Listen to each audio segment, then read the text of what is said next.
disrupted energy supplies as well as food supplies, blocking all that grain in Ukraine. But we're better positioned than any country on earth right now. But we have more to do. But here at home, inflation is coming down. Here at home, gas prices are down $1.50 from their peak. Food inflation is coming down, not fast enough, but coming down. Inflation has fallen every month for the last 6 months, while take-home pay has gone up.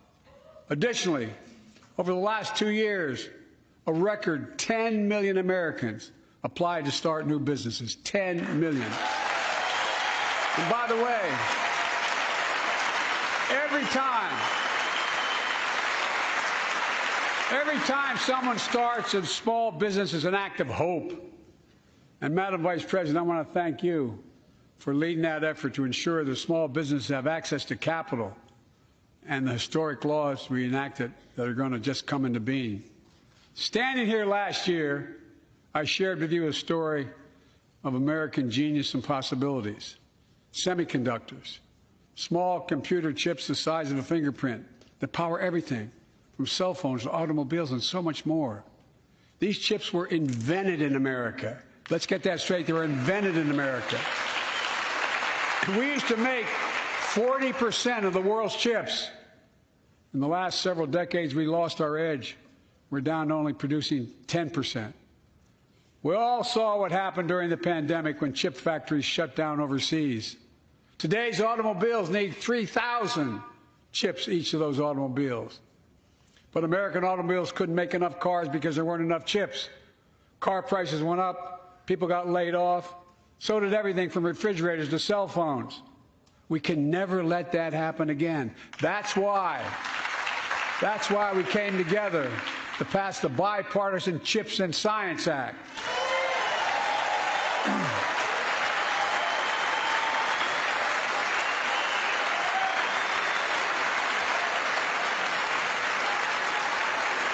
Folks, I know I've been criticized for saying this, but I'm not changing my view. We're going to make sure the supply chain for America begins in America. The supply chain begins in America. We've already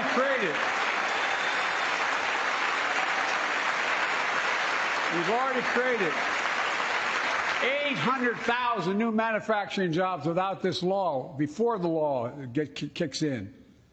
With this new law, we're going to create hundreds of thousands of new jobs across the country. And I mean all across the country, throughout not just the coast, but through the middle of the country as well. That's going to come from companies that have announced more than $300 billion in investment in American manufacturing over the next few years. Outside of Columbus, Ohio, Intel is building semiconductor factories on 1,000 acres, literally a field of dreams. It's going to create 10,000 jobs, that one investment, 7,000 construction jobs, 3,000 jobs in those factories once they're finished. They call them factories. Jobs paying an average of $130,000 a year, and many do not require a college degree.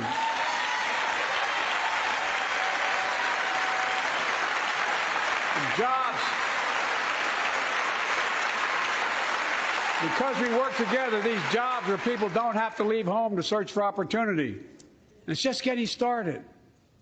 Think about the new homes, the small businesses, the medium-sized businesses. So much more that's going to be needed to support those 3,000 permanent jobs and the factories that are going to be built.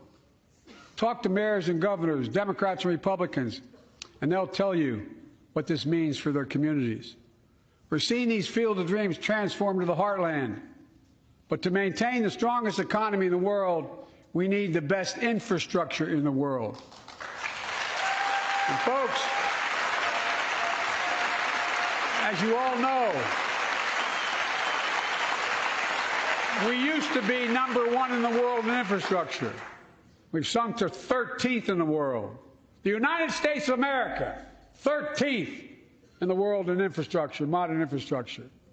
But now we're coming back because we came together and passed the bipartisan infrastructure law, the largest investment in infrastructure since President Eisenhower's interstate highway system.